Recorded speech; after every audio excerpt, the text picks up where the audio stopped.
ouvir-nos no seu telemóvel? Sabe que ao descarregar a app do Público pode escutar todos os podcasts e aceder a artigos, entrevistas e reportagens? Tudo grátis durante um mês. Instale a app do Público e comece a aproveitar de imediato com o melhor jornal do país. E o Sobre Carris está de volta. Deixámos a Noruega. Aliás, não deixámos totalmente, porque neste sábado, na Fugas do Público, temos a reportagem sobre uma viagem rumo ao Ártico com o Carlos Cipriano a descrever-nos como é viajar de comboio na Noruega.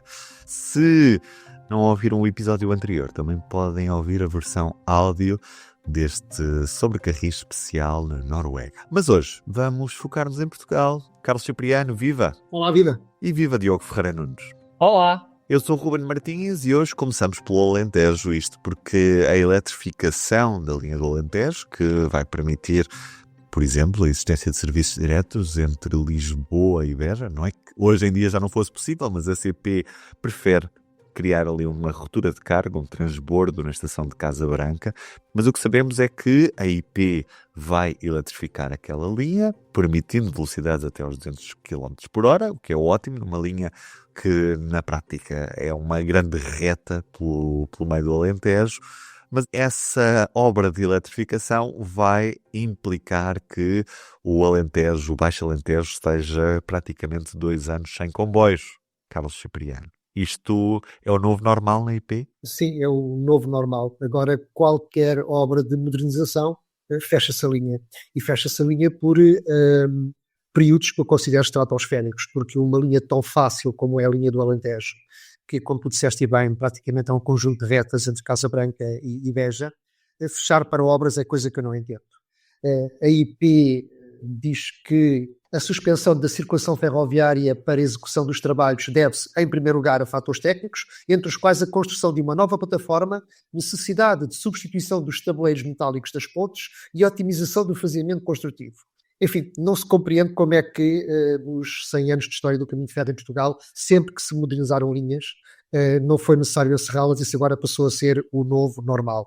Eu recordo uma vez mais a modernização da linha da Beira Alta, que foi praticamente uma reconstrução nos anos 90 do século passado, que foi feita com algumas interdições de via, mas sem nunca terem encerrado a linha e ainda com comboios noturnos a passar. E agora, pelos vistos, não se consegue fazer isso. O que é pior é que fecha-se a linha, os empreiteiros dispõem de 24 horas por dia para poderem trabalhar e, no entanto, temos a prova, temos a constatação em todas as modernizações que foram feitas de que depois acabam por trabalhar apenas no período laboral das 9 às 5 e não se aproveita o dia todo para trabalhar. E, portanto, uma infraestrutura que faz falta ao país, que é uma linha férrea, está assim encerrada durante anos porque a IP decide sempre a via mais fácil. Eu diria até que tem alguma coisa contra o caminho de ferro, que neste momento já podemos especular, porque são tantas as situações em que isto acontece. O que é que se passa naquela casa? Porque agora a solução mais fácil é fechar para obras. Ainda por cima, Carlos, esta linha do Alentejo é a ligação de transporte público mais competitiva entre Beja e Lisboa. Portanto, compensa usar o comboio nesta ligação. Não estamos a falar de uma ligação que é mais lenta do que o autocarro e, portanto, ainda mais grave é este encerramento quando passam uma dúzia de comboios por dia nesta linha. Estamos a falar de uma linha com uma grande utilização. Seria relativamente fácil conciliar as obras com esta eletrificação, com alguns cortes pontuais ao fim de semana. Não é isso que vai acontecer. 21 meses parece-me claramente excessivo, acho que é muito tempo e não me surpreenderia que também depois acabasse por atrasar, em vez de 21 meses, sejam 25 ou até mesmo 3 anos.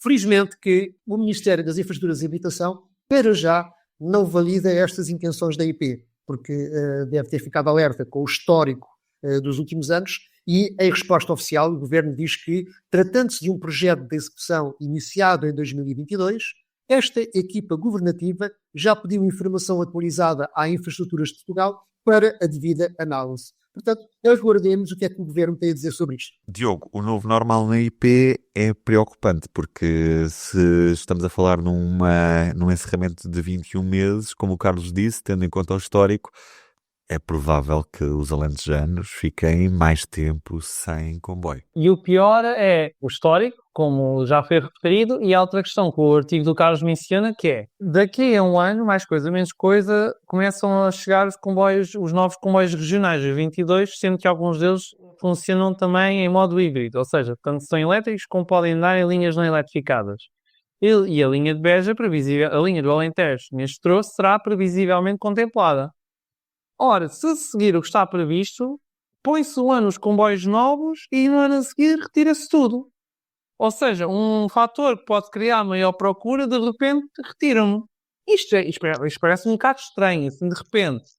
Vamos ver se ainda há tempo de retificar. E outra coisa que também me surpreende bastante é não estar-se a incluir a ligação da linha ferroviária ao aeroporto de Beja. Porque toda a gente fala, o aeroporto de Beja pode ser um complemento ao aeroporto da Portela, Humberto Delgado. Mas também pode ser um complemento ao aeroporto de Faro, até porque fica ligeiramente mais próximo. Para isso, também é preciso que reabram o Beja-Funcheira, para depois dar a ligação à linha do Algarve, e depois, eventualmente, pode receber uma ligação ferroviária entre a linha do Algarve e o aeroporto de Faro. São 2 km, 3 km, mais coisa, menos coisa. É preciso ter O facto atenção. dessa obra, Diogo, ter ficado para as calendas mostra que a IP tem zero vontade de reabrir essa linha? Aparentemente, sim. A sul, a mesma receita da Beira Alta e também do Oeste, mas para já a Beira Alta, isto porque Carlos Cipriano, bem, podemos celebrar uma reabertura daqui a uns dias, já no dia 25 de novembro, mas é uma reabertura que fica muito aquém. O que é que vai ser reaberto ao certo neste mês de novembro? 3 boas notícias. Vamos ter 3 reaberturas. Uau! O que é que vamos reabrir agora? Ora aí vai. Portanto, temos uma reabertura de 38 km na Beira Alta, no dia 25 de novembro, entre Celurico da Beira e a Guarda. Teremos ainda, até ao fim do ano, uma reabertura na linha do Oeste de 15 km entre Melessas e Malveira. E temos ainda a reabertura da linha de Leixões, tantos anos depois, também está prometida para o fim do ano. Portanto, podemos comemorar. Ou não. Vamos por partes. Centremos-nos primeiro na Beira Alta. O que é que vai ser feito ao certo, tendo em conta que a linha ainda não está totalmente modernizada? Muito bem.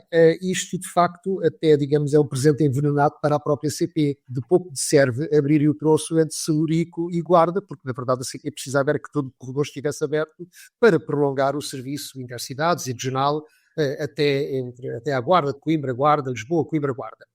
E, portanto, o que vai fazer é o quê? Bom, uma vez que está aberto, como era chato ter ali a infraestrutura dada à exploração por parte da IP, o que é que vai acontecer? Vão pôr ali uma UTE a passar a ferro, não entre Celurico e Guarda, mas já agora entre Celurico e Vilar Formoso.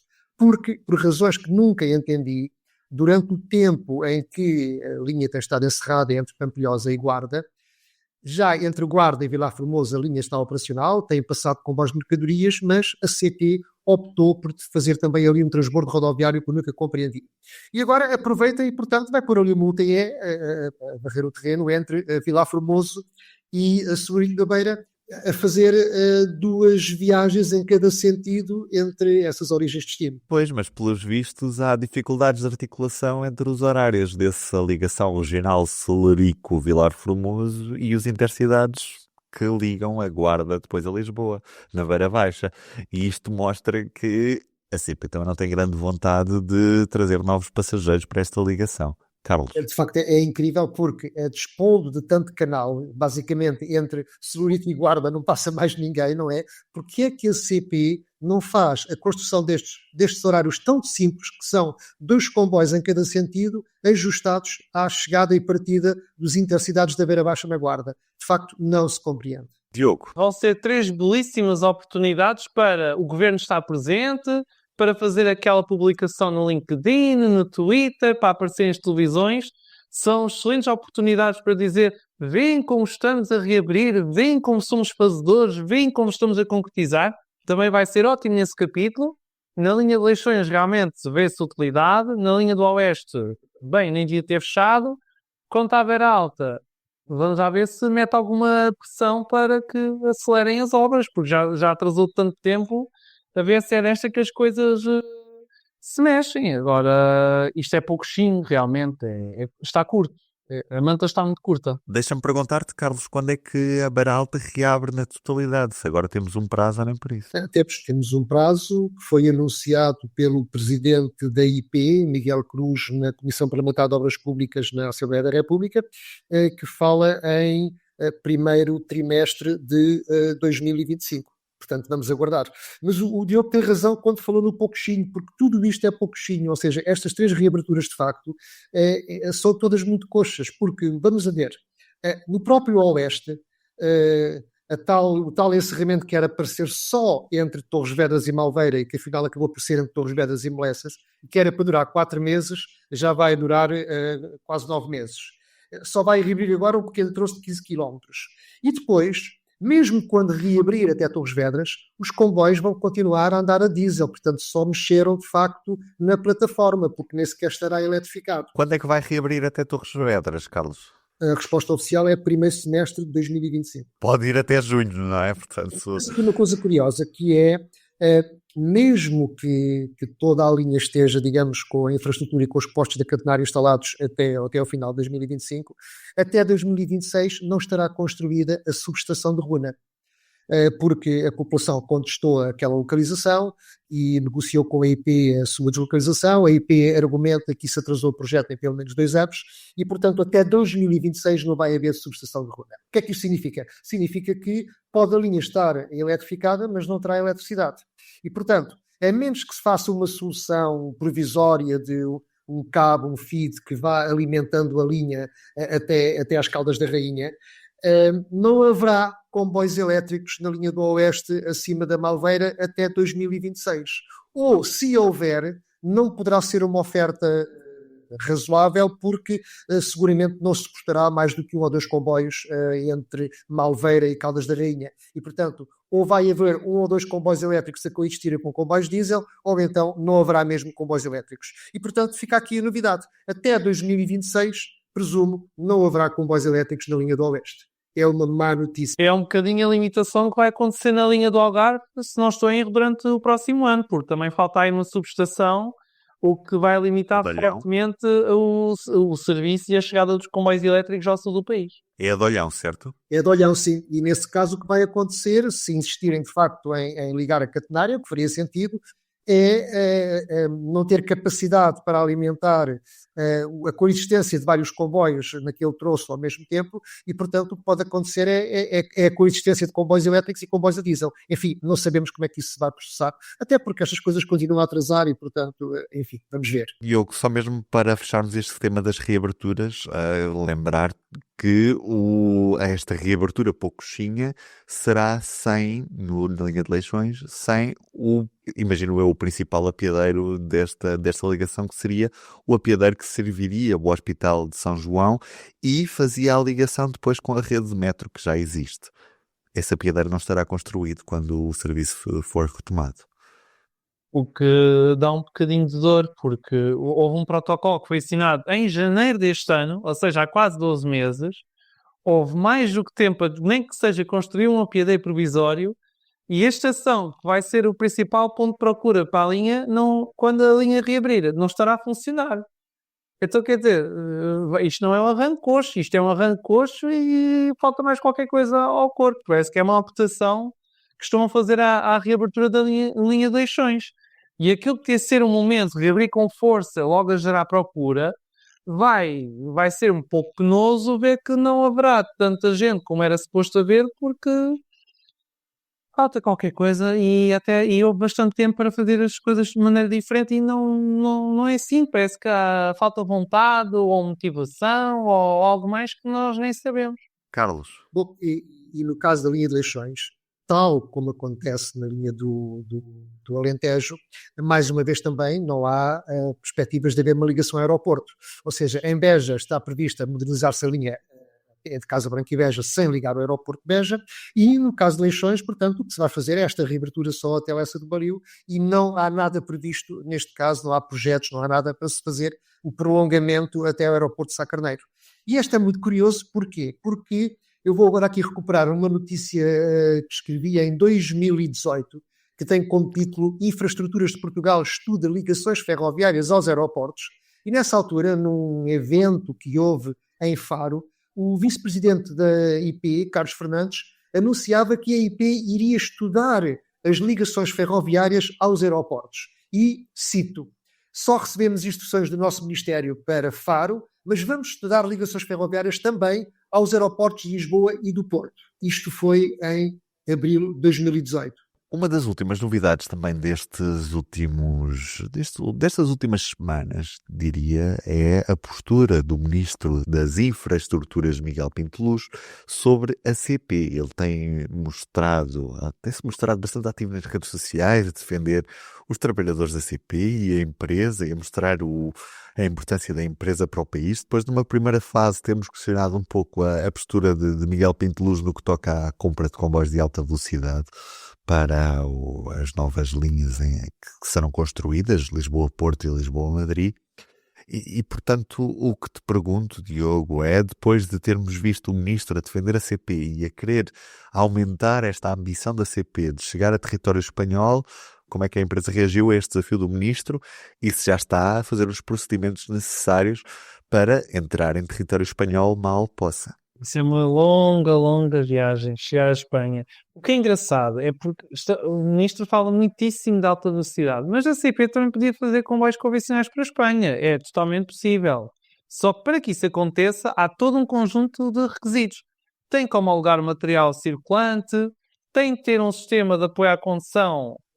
Nós temos o Convel em Portugal, tem que instalar ASFA nos comboios. Tem que ter material de atenção para casos como o Celta, porque entre Tui e Vigo, a tensão na catenária é diferente da tensão entre Tui e o Porto, e Porto Campanhã. É preciso que os maquinistas e o pessoal ao serviço saibam castelhano de nível 2. É preciso ter um certificado de segurança. É preciso ter um certificado de segurança. E aí, depois disto tudo, é preciso que haja canais horários e que não conflitam com a rede que é operada pela Renfe ao abrigo do contrato de serviço público. Portanto, até que isto se concretize tudo, são vários anos. E é uma pena que não haja a oportunidade para a CP fazer um comboio, imagine-se, um Lisboa-Salamanca, porque parece que finalmente as coisas estão a andar entre Salamanca e a fronteira com Portugal, com Vilar Formoso. Ou então em Badajoz, eu vejo como é ficar em Badajoz, ficar noutra localização. A ambição da CP não pode ser só na alta velocidade, também tem que ser um serviço convencional para promover a coesão do interior do país. Carlos Cipriano, e a CP tem estado apostada na sua internacionalização ou descarta completamente esta hipótese? A prática demonstra que tem descartado, apesar das boas intenções.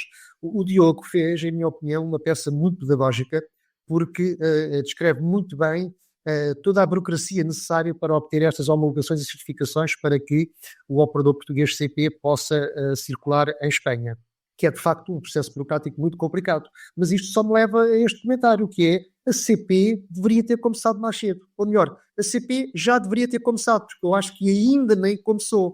Eu acho isto incrível, porque esta parte imaterial deste tipo de projetos, se é para operar no país vizinho, já devia ter começado há 1 ou 2 anos para que, muito rapidamente, possam pôr os comboios a circular no terreno. E a Renfe, Carlos? A Renfe está a fazer esse processo? Nós sabemos, por exemplo, que o Ministro dos Transportes de Espanha, o Óscar Puente, disse aqui no Sobre Carris, em entrevista ao Diogo Ferreira Nunes, que a Renfe vai operar onde tiver essa oportunidade, deixando claro ou subentendido que a Renfe quer também operar em Portugal e, portanto, pergunto-te, Carlos, do outro lado da fronteira, esse processo está já em curso e a Renfe está já a procurar oportunidades em Portugal ou nem por isso? Ainda não, porque a Renfe está-se nas tintas para o comboio convencional.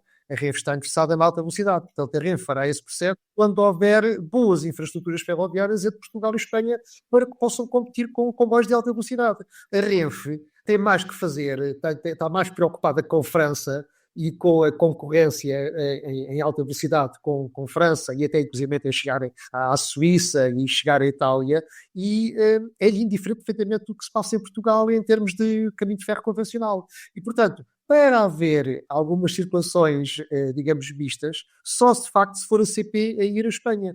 Porque, por parte da Renfe, nós já vimos o assassinato que fizeram do Lusitânia e do Sud, não é? Por parte da Renfe, e eles estão-se nas tintas com o que se passa do lado de cá. Portanto, tem que ser a CP a homologar-se para poder fazer eventualmente uma ligação direta de Lisboa a Salamanca, que faria todo o sentido, porque não custava levar os intercidades da Beira Alta de Guarda a Salamanca, e para poder ir também à Galiza, não é?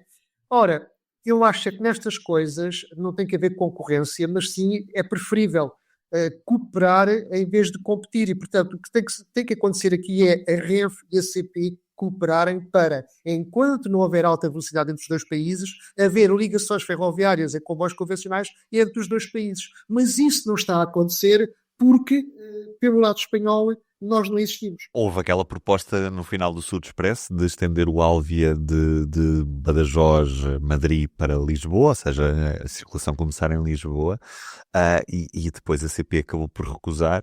Chegaram a existir contactos mais recentes entre as duas operadoras por causa do planeamento do Mundial de 2030 e das ligações para esse Mundial, mas dessas reuniões e dessa inicial proposta da Renfe, nada saiu. Nada, mas repara, depois das Jornadas Mundiais da Juventude, em que nós tivemos 1,5 milhão de pessoas em Portugal, grande parte vindas de Espanha, que nós tivemos milhares de autocarros a vir de Espanha para Portugal com peregrinos, e de facto não houve um único comboio entre os dois países para responder a esta procura tão excepcional. Portanto, depois deste exemplo, eu já não acredito em mais nada. Valha-nos a Alain e o Celta, que continuam a fazer o serviço internacional possível num país à beira-mar plantado. Carlos Cipriano, para terminar este episódio, deixa-me perguntar-te sobre a entrevista que fizeste ao CEO da Alstom para a Europa, e daqui depreendo que haja novidades, porque a Alstom ganhou o grande concurso para a compra de comboios, dos 117 unidades, que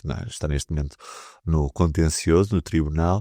Mas o que a Alstom promete fazer aqui ligado a Portugal? Que novidades é que temos, Carlos? Gianluca Erbacci, que é o presidente da Alstom Europa, na entrevista que dá ao público, manifesta-se, obviamente, preocupado com este atraso na adjudicação do concurso dos 117 comboios, porque, segundo ele, há compromissos com os fornecedores para começarem a fabricar e não o conseguem fazer. As cadeias logísticas, entretanto, também mudou a situação internacional, e ele diz que, no fim de contas, embora não seja explícita dizer que vai ter que pedir uma revisão dos preços, eu penso que é um bocadinho essa a mensagem implícita nesta entrevista, que é dizer que vai ter que pedir à ACP uma revisão dos preços quando, de facto, isto se discutir e se, de facto, o Tribunal permitir que a CP siga com o concurso e a Alstom possa fabricar os 117 comboios. Portanto, à partida, a CP já perdeu com isto, ou seja, já perdemos todos nós, porque os preços que foram apresentados já não serão os mesmos quando isto puder avançar. E, Carlos, isto na prática compromete a fábrica de comboios da Alstom em Portugal, essa ambição de construir uma fábrica na região norte? Ele diz que não compromete. Pelo contrário, ele diz que continuam muito interessados em construir uma fábrica em Portugal, diz que isso vai gerar 300 postos de trabalho diretos, num total de 1.500 postos de trabalho, diretos e indiretos, que essa fábrica poderá criar. Bom, e diz também que se hoje mesmo isto se resolvesse, que dentro de 40 meses já poderiam entregar as primeiras unidades. Mas reparem, 40 meses é em fevereiro de 2028. E isto, de facto, não parece que vá resolver-se tão depressa. E, portanto, isto é um drama para a CP, que tem uma falta de material circulante tremenda, e estes 117 comboios davam tanto jeito à empresa, e até 2028, mesmo assim, provavelmente só para 2029 ou 2030 é que a empresa poderá receber os primeiros comboios, e isto de facto é dramático para a empresa. Só uma nota final. A Alstom, é público que a Alstom anunciou que vai fechar fábricas na Alemanha. Pergunta-se se vai fechar fábricas na Alemanha, como é que podemos acreditar que vai abrir uma em Portugal? Eu tenho também essa dúvida, mas segundo o Gianluca Erbacci, ele diz que há sobrecapacidade na Europa de fábricas de material circulante, sobretudo na Alemanha. Isto resulta um pouco também da fusão que existiu entre a Alstom e a Bombardier, e que esta reformulação, esta reestruturação que nós gostamos de dizer, que está a acontecer na Alemanha, é só mesmo na Alemanha e não noutros mercados. E diz também que o tipo de comboios que se fabricam para Portugal não são os mesmos que se fabricam na Alemanha, e, portanto, garante ele, isso não compromete a intenção de construir uma unidade em Matosinhos. Eu só queria dizer que este concurso já está parado há mais de um ano, se não estou em erro. Não teria já havido tempo para eventualmente cancelar este concurso e lançar um novo com mudanças minimamente marginais e que realmente acelerasse este processo. Eu começo a questionar isto, porque já está-se a perder tempo preciosíssimo para a CP se poder equipar para uma cada vez maior procura de passageiros e tendo em conta ainda mais que há esta política deste governo para incentivar a procura pelo transporte público, sobretudo pelo fator preço. Mas quando se baixa tanto o preço, se depois não houver aumento da oferta, se não houver aumento da frequência, e ainda estou para ver como é que vão fazer os comboios de 20 em 20 minutos entre Lisboa e Setúbal com a Fertags, sendo que a Fertags não vai ter nem mais um comboio, se a CP não tiver este novo material circulante, como é que a CP pode responder à procura? É que se esgotarem a CP desta forma, as pessoas vão acabar por não usar o comboio e procurar outras alternativas. E depois o discurso, vamos procurar o transporte sustentável, vamos procurar uma mobilidade coletiva, desaparece rapidamente porque a realidade não combina com o discurso. E é isto que temos que nos focar, é ajustar o discurso à realidade e não o contrário. Porque senão não fazemos a transição que é necessária e o planeta, como temos visto, tem estado a arder e as tempestades que vimos em Espanha nos últimos dias mostram bastante isso. Deixa-me terminar este episódio para chamar a atenção de quem nos ouve para a existência de uma petição que nos chegou através do contacto do nosso ouvinte João Lázaro. A petição foi idealizada pelo Daniel Conde, que é um cidadão transmontano que há muito tempo promove várias iniciativas para chamar a atenção para a importância desta linha do Corgo entre a Régua e Chaves, portanto a linha do Corgo que neste momento está desativada, e esta petição, que está disponível no site da Assembleia da República, pede a inclusão da linha do Corgo no documento final do Plano Ferroviário Nacional, que sabemos que continua a fazer o seu caminho e que poderá ir à Assembleia da República relativamente no médio prazo, é um prazo seguro neste momento, e também para forçar a Assembleia da República a discutir a reabertura da linha do Corgo. Esta petição está disponível online em participação.parlamento.pt, vale a pena passar por lá. Eu sou o Ruben Martins, Carlos Cipriano e o Ferreira Nunes. Até o próximo Sobre Carris. Um abraço. Boa viagem. Até à próxima. O público fica no ouvido.